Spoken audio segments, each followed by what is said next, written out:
Seja muito bem-vindo ao nosso podcast, mais um episódio onde nós estamos trabalhando para trazer um conteúdo que seja relevante para você. Hoje nós vamos falar sobre liderança e transição de carreira. Quem nunca em algum momento da vida se perguntou, é realmente onde eu devo estar? É o que eu gosto de fazer? São dúvidas que aparecem durante carreiras. Líderes muitas vezes têm dúvidas também, se está permeando pelo caminho certo, o que deve ser mudado. E hoje nós estamos trazendo aqui uma especialista que saiu de uma grande empresa e hoje é uma mentora para pessoas que buscam essa clareza profissional. Rosângela, seja muito bem-vinda a esse podcast, é um prazer ter você aqui. Até que enfim ele saiu, né? Obrigada, é quase um ano depois, né? Obrigada, Rô, obrigada pelo convite, é um prazer imenso estar aqui hoje com você nessa troca, buscando aí enxergar o que é que pode estar acontecendo com essa pessoa, um grande prazer estar aqui. Maravilha. Bom, eu não preciso nem falar da risada dela porque vocês já viram, né? Foi a primeira coisa que me chamou a atenção quando eu a conheci. Esse axé gostoso que ela tem, vocês já viram pelo sotaque também, né? Que é um lugar delicioso de uma pessoa acolhedora. Então, Rô, para a gente iniciar, antes da gente entrar um pouquinho nessas questões que nós comentamos, queremos saber de você. Fala um pouquinho da sua jornada, né? Porque é de fato isso que nós sabemos. Você trabalhou numa grande multinacional, né? Você vem de um grupo forte e aí em algum momento da vida algo despertou. Conta para nós um pouquinho. É verdade, eu trabalhei durante 20 anos no formato de trabalho tradicional, né, que é o CLT, fiz todo o processo como todo mundo faz, fiz faculdade, me pós-graduei, cresci dentro da empresa, entrei, comecei a minha trajetória como estagiária, e aí fui me desenvolvendo, até que eu me tornei líder de pessoas e de processos. E quando eu engravidei a primeira vez, foi quando eu comecei a sentir vontade de desacelerar, de realmente redirecionar minha carreira. E comecei a sentir uma necessidade de propósito, de olhar para o sentido daquilo tudo, daquela correria, de ser a primeira a chegar no trabalho, a última a sair, aonde tudo aquilo me levaria. E aí eu senti vontade de começar a mudar. Você não necessariamente nessa mudança, você teve algum processo como hoje nós conhecemos como burnout, alguma coisa que te trouxe uma ansiedade, algum problema de depressão ou não? Realmente essa consciência de mudança foi devido mesmo a novas percepções, principalmente depois da gravidez? Foi uma mudança de novas perspectivas mesmo de vida. Eu era muito feliz, inclusive, onde eu estava. É engraçado mudar quando tudo está funcionando, não é verdade? E foi isso que aconteceu comigo. Eu não passei por nenhum processo, graças a Deus, de adoecimento. O único processo foi porque minha primeira gravidez eu perdi, não por conta do trabalho, mas aí foram outras questões. Mas essa mudança, ela não veio tão rápido. Eu levei um tempo para perceber que eu queria, na verdade, seguir uma outra direção. Certo. Mas eu sempre fui muito feliz. Eu sou administradora, primeira de formação, e eu sempre fui muito feliz na administração. Só que eu queria um pouco mais. Eu queria ser dona do meu tempo, ser dona da minha agenda, poder tomar outras decisões, seguir outros caminhos. E foi isso que me levou e me trouxe até aqui. Maravilha. E aí eu te perguntei porque hoje a gente vê essa característica muito comum, né, Rô? Quando as pessoas falam, nossa, eu precisei mudar a chave. É porque algo estava doendo muito na pessoa para ter essa mudança, né? E é muito interessante a gente ver um caso contrário. De você estar bem onde você estava, mas vinha essa consciência de uma mudança e de novas perspectivas para a sua vida. Né? É verdade. Algo doía, né? Porque senão a gente não muda, né? Mas eu queria algo mais. Como eu falei, eu queria muito essa liberdade. Eu não queria mais seguir aquela jornada de ter que chegar naquele horário e sair naquele outro horário. Teve até um momento, assim... que teve um único dia da semana que eu saía cedo para buscar meu filho. E ele dizia assim para mim, né? Mãe, vem ainda com sol. Então, isso foi uma motivação também para eu querer fazer um pouco diferente. E como desafio um pouco no Vale, né? Digo, eu não mudei só de carreira, né? Veio a geográfica, veio um monte de coisas aí junto. Maravilha. Rô, nós separamos aqui algumas perguntas para trazer um pouco mais de explicação para quem também está nesse processo e que eu tenho certeza que você vai conseguir trazer muito desse conhecimento para a mesa, tá? Então, assim, a primeira pergunta é: o que geralmente leva uma pessoa a buscar essa transição de carreira? Existe algum momento certo ou sinais de que essa mudança é necessária? Os sinais, eles existem. A pessoa já não está tão feliz, já não está tão satisfeita. A pessoa já acorda, eu tenho que mesmo fazer aquilo, eu tenho que mesmo trabalhar. Então, isso já é um sinal de que algo ali já não está legal. Tá. É observar para ela mesma se ela realmente está entregando o máximo que ela poderia entregar. Como é que estão os pensamentos dela, os resultados que ela tem em produtividade? Está cuidando da integridade? Eu digo que o nosso trabalho ele é o eixo organizador da vida. Sim. E eu não tenho que viver só para o trabalho, eu tenho que implementar cuidar também de outras áreas da vida. Eu estou fazendo isso.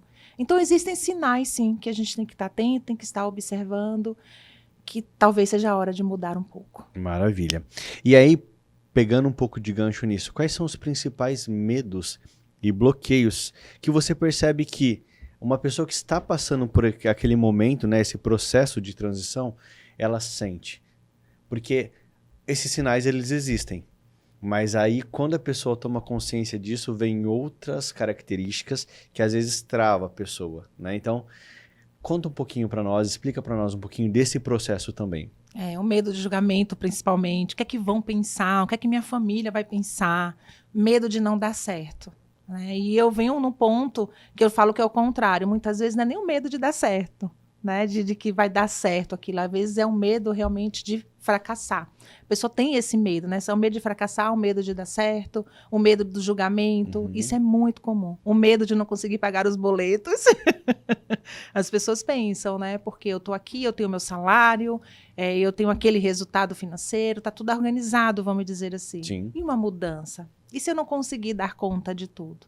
Então, esses sentimentos, essas dúvidas, essas inseguranças faz com que muitas vezes as pessoas desistam e continuem onde estão. Que pode levá-las, desencadear isso a um processo de adoecimento. Mas aí já é outra questão. Na grande maioria, você acredita que então primeiramente é um medo do julgamento das pessoas?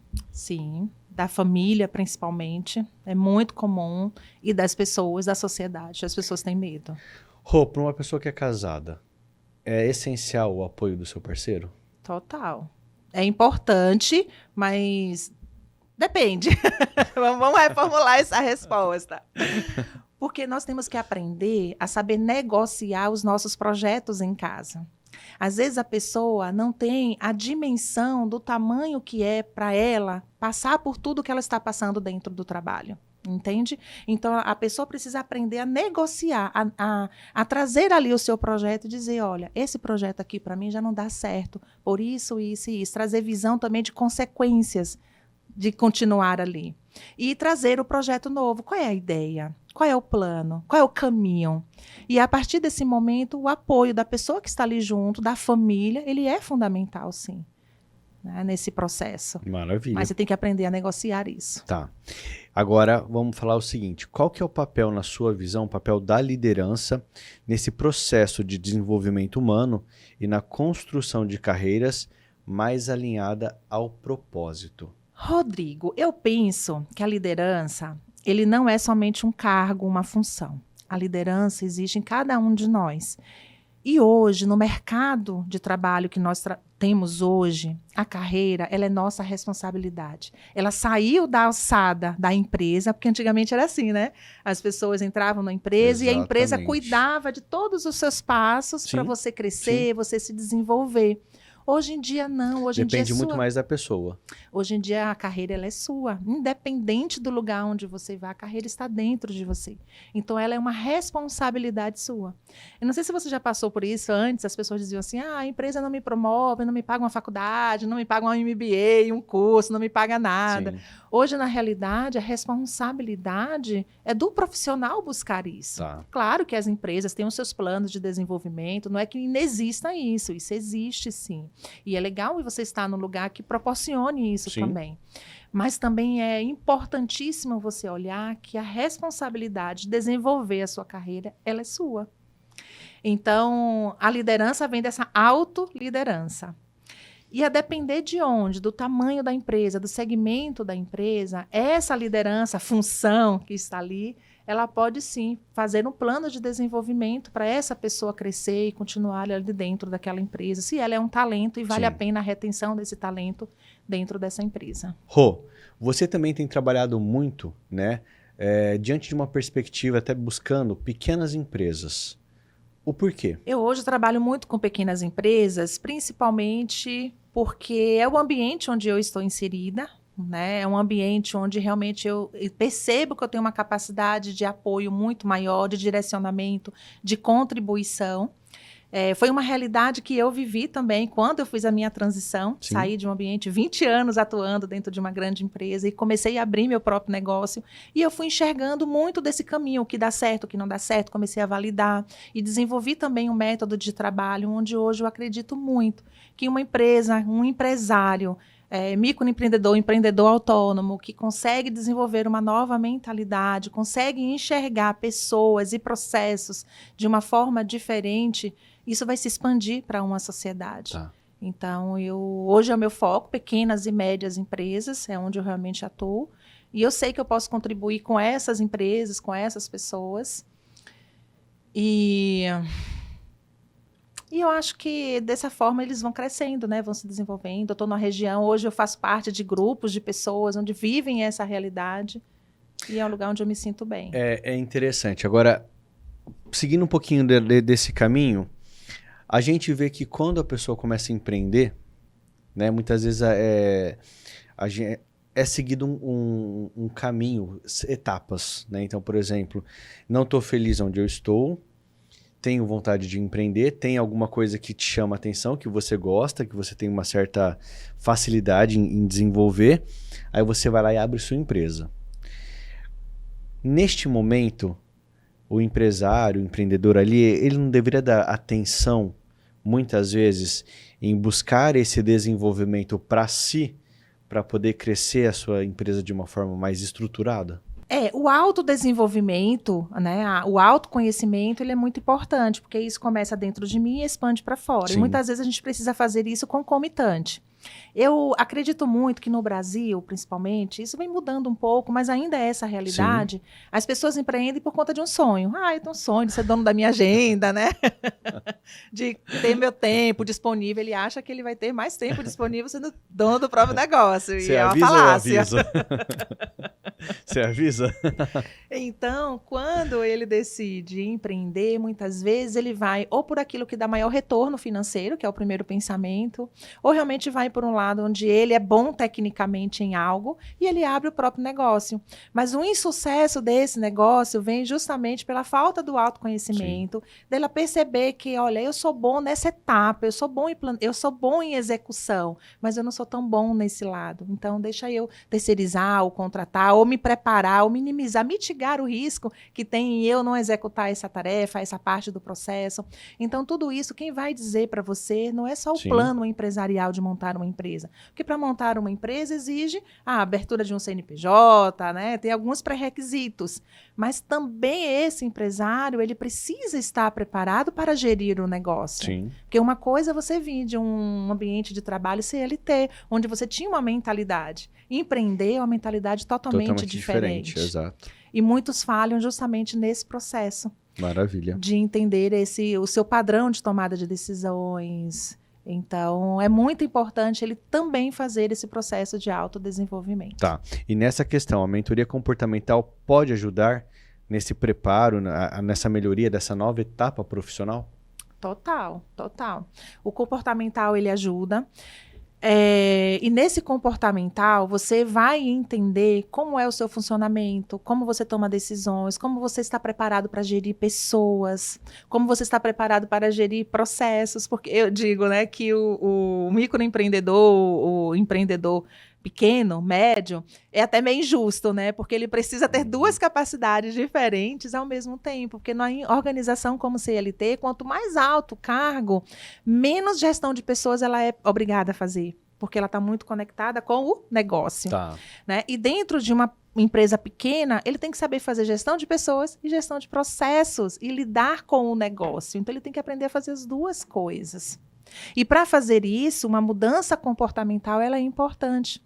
Como eu me relaciono com pessoas, como eu decido, como eu busco resultados, como eu interajo, quais são as minhas inclinações profissionais. Eu realmente sou boa em planejamento, numa reunião eu pego tudo para eu fazer e no final eu não consigo dar conta Sim. e não sei delegar. Como é o meu padrão de tomada de decisões, como eu gosto de liderar, como eu enxergo pessoas. Tudo isso é importante a pessoa enxergar e promover essas mudanças comportamentais para que o negócio dela tenha o resultado que ela busca. Maravilha. Ô, Rô, você acredita que hoje as empresas, de uma forma geral, elas estão mais abertas a acolher profissionais que estejam nesse processo de reinvenção? Depende de que empresa você fale, né? Se você fala de uma grande empresa, uma SA, ela já tem os processos todos muito mapeados, muito prontos. Quanto maior a empresa, menos espaço você tem, porque os processos já são muito desenhados para a sua execução. Tá. Se é uma empresa pequena, pode ser que sim, depende muito da empresa, tá? Pode ser que sim. Aí você precisa analisar que tipo de segmento é esse, Tá. que tipo de empresa. E qual seria o lado bom e o lado negativo nesse cenário? Da pessoa entrar numa empresa pequena, por que ela tem mais espaço? Porque, às vezes, nem existem processos. Ela que vai ter que desenhar esses processos. Então, quando eu faço essa comparação, que quanto maior a empresa, menos espaço você tem, é porque os processos já são todos muito mapeados. E numa empresa pequena, às vezes, a pessoa que entra, não existe aquela área. Por exemplo, eu fui trabalhar uma vez numa empresa que era pequena, ela cresceu, ela se tornou grande, Tá. e não existia a área administrativa. E eu fui quem criei aquela área, desenvolvi aqueles processos, entende? Então, maior espaço você tem. Isso é bom, porque para o profissional que consegue desenvolver, tem talento, tem a característica, a função dela está linkado com o que o perfil dela exige, ela consegue desenvolver aquilo é muito bom, ela vai crescer e se desenvolver de uma maneira exponencial. Maravilha. Isso é bom. Quanto mais exposição, a experiência essa pessoa tem, mais ela cresce. Maravilha. Entende? E aí, na sua experiência, quais são as habilidades emocionais e comportamentais que são fundamentais para quem deseja liderar no mundo atual, que está cada vez mais desafiador? É bastante desafiador, né? E fazer uma gestão, a gestão das emoções, é responsabilidade de cada um de nós. A pessoa não pode esperar isso do empresário. A empresa ela tem que ter também, mas Tá. eu não posso esperar só dela. Eu tenho que saber também, eu tenho que me conhecer, eu tenho que saber, entender das minhas emoções, entender o que meu corpo está me dizendo, entender daquele ambiente onde eu estou inserida. É a autorresponsabilidade. Eu não posso entregar isso na mão do outro. No entanto, o outro, né, a empresa, ela também tem essa responsabilidade, Sim, né? Hoje sim. a gente tem a NR1 que ampliou aí para Sim. essa questão, né, do psicossocial, da importância de cuidar da saúde mental. Então, a empresa tem essa responsabilidade, tem essa obrigação, mas eu não posso entregar isso na mão do outro também. Tá. Tem a parte que é minha. E eu preciso saber cuidar de mim também. Eu preciso saber gerir as minhas emoções. Isso é uma característica, é uma habilidade fundamental que os líderes que eu falo, qualquer profissional Sim. precisa hoje saber fazer. Né? A gestão da sua emoção, saber cuidar daquilo que engaja, daquilo que ela está feliz em fazer, do ambiente onde ela está inserida. Ela precisa ter essa autoliderança. Tá. Isso é importantíssimo hoje. Rô, o que mais te inspira? O que mais me inspira? Ai, vida! Eu digo que eu sou uma pessoa altamente motivada, assim, a minha motivação ela é muito intrínseca, assim. Muitas coisas me motivam. Eu adoro meu filho, adoro o sol, adoro o mar, eu adoro aprender, adoro estudar, adoro estar com pessoas. Isso tudo me motiva, assim, eu sou muito feliz pela vida, pelo presente que eu tenho. E agora, como que funciona o seu trabalho, a sua mentoria? A minha mentoria, eu trabalho tanto para momentos de transição profissional, quanto para desenvolvimento profissional, desenvolvimento de habilidade de liderança. A pessoa eu trabalho tanto com empresa, onde eu vou na empresa, faço diagnóstico, enxergo o que está funcionando, o que não está, e a gente desenha ali um processo, um plano de ação para desenvolver a liderança daquela empresa. E nas minhas mentorias, eu desenvolvo 3 pilares fundamentais, que é a liderança de si mesma. A pessoa precisa passar por um processo de autoconhecimento, de entender como é que suas características, entender dos seus talentos. Uhum. A liderança do outro, todos os profissionais hoje, ele precisa saber liderar liderar o outro também, mas para liderar o outro, preciso primeiro liderar a mim mesmo. Daí você perguntou, no ambiente de trabalho hoje, como é essa questão de liderar? A gente precisa entregar aquilo que as IAs não entregam, né? A gente não está aqui mais para fazer trabalhos manuais, trabalhos processuais, a gente está aqui para fazer trabalhos com pessoas, e para isso eu preciso entender de mim e entender do outro, para eu expandir isso para o terceiro pilar, que é a liderança da carreira, a liderança do negócio, onde você olha um pouco para fora, né? Sai um pouco de você e vai para fora. Então a gente consegue desenvolver. Também é muito desafiador, né, Rô? É muito desafiador. Você conseguir fazer isso é muito difícil. Você tem que ter uma caminhada, assim, e muita mentoria em cima. É que o autodesenvolvimento, ele é bastante subjetivo, né? Então, as pessoas, às vezes, valorizam só aquele conhecimento que é técnico, e no final ele sai de lá com um currículo ou com um certificado na mão, né? Ou compra algo, né? Um móvel, investe em tecnologia, mas ela esquece de investir nela, porque é ela que vai fazer tudo acontecer. Sempre falo isso, né? Você que vai fazer tudo acontecer. Então, o autoconhecimento, esse voltar para si, colocando, você aprende e coloca em prática, aprende e coloca em prática. Esse movimento, ele é muito importante, entendeu? É difícil, porque às vezes a pessoa tem ganhos continuando com aquele comportamento, continuando daquele jeito. Então, é importante e nos leva para lugares assim inimagináveis. Rô, quantos mentorados? Quantos mentorados? Bastante já. Umas centenas aí. E o que você mais sente orgulho? De vê-los assim bem. De, às vezes eles passam mensagens assim para mim, nossa, Rô, olha, eu estava pensando em desistir de tudo, e a partir daquela sua fala, daquele momento que estávamos ali na sessão, aquilo mudou e transformou a minha jornada. É isso que eu fico muito feliz, em perceber que as pessoas se dão a oportunidade de perceber que elas são boas, que elas são capazes, que não precisa ser perfeito, porque a perfeição, ela não existe, né?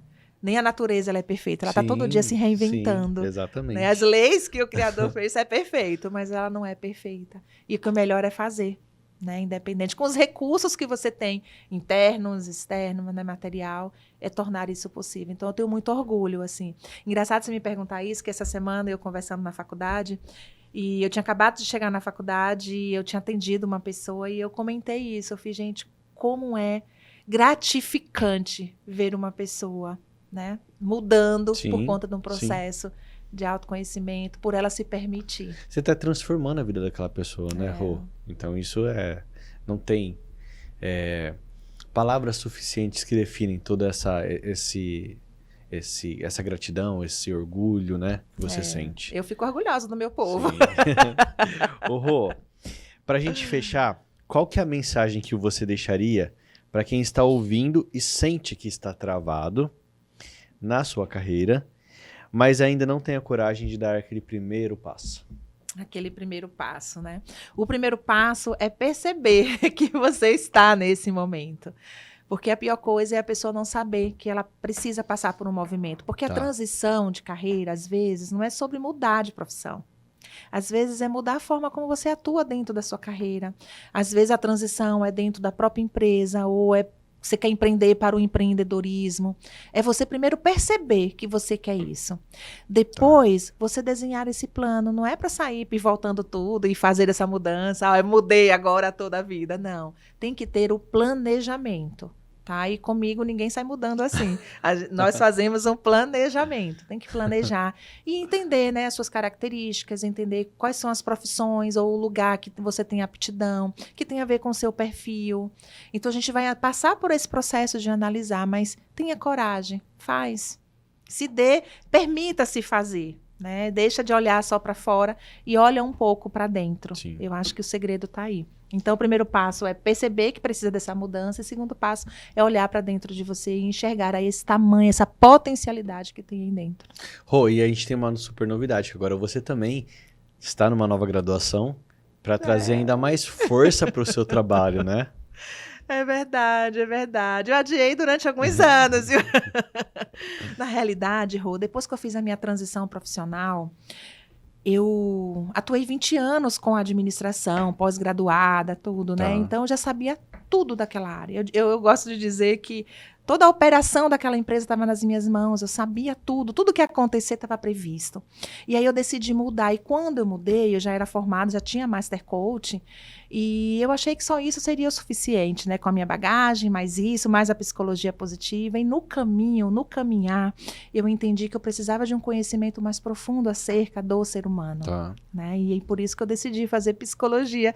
E olha, eu tenho um lema que eu digo, né? Os planos de médio e longo prazo precisam caber no nosso hoje. Então já tenho 2 anos que eu tomei a decisão de fazer psicologia. Que legal. Daqui a pouco tá acabando. Que bacana. Rô, você é grande.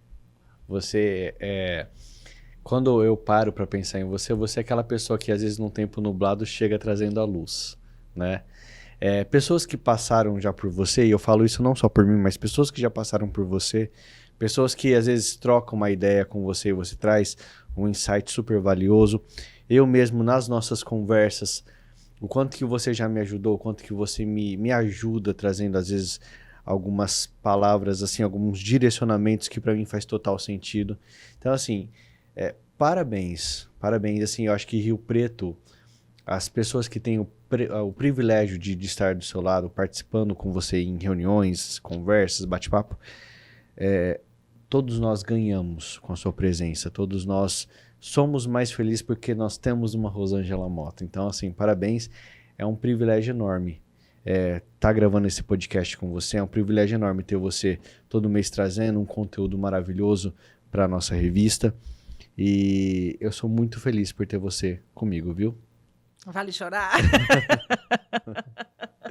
Muito, porque você é isso mesmo. E durante esse bate-papo, assim, foi vindo tanta coisa na minha cabeça, assim, de coisas que nós já conversamos, e olhar para você, assim, é gratificante ver essa pessoa incrível na minha frente. Obrigada. Obrigado a você. Sou muito feliz, assim, pelo acolhimento dessa cidade. Não foi fácil, tá? Eu conhecia 0 pessoas aqui, não foi fácil chegar até aqui, mas eu tenho muito orgulho, assim, dessa construção. E tenho orgulho de tê-lo também, né? Como meu amigo, né? Ter a nova versão como meu parceiro também de negócios. Eu sou muito feliz e sou muito grata por isso. Parabéns, sentimento viu? de gratidão. E é isso, gente. Nós estamos hoje finalizando aqui mais um episódio. Esse episódio tão gostoso, assim. Cada vez que eu falo que eu solto uma edição ou que eu trago um podcast, eu me sinto eu saio daqui com a sensação de dever cumprido, porque é como se eu estivesse contribuindo para levar algo realmente valioso e grandioso para as pessoas que nos acompanham. Então hoje, mais uma vez, eu estou saindo com meu coração aqui cheio de alegria e felicidade por esse episódio. E eu peço que vocês continuem nos apoiando, nos acompanhando, e logo nós voltamos com mais histórias que merecem ser contadas, e teremos novidades também com a 3ª temporada do nosso podcast.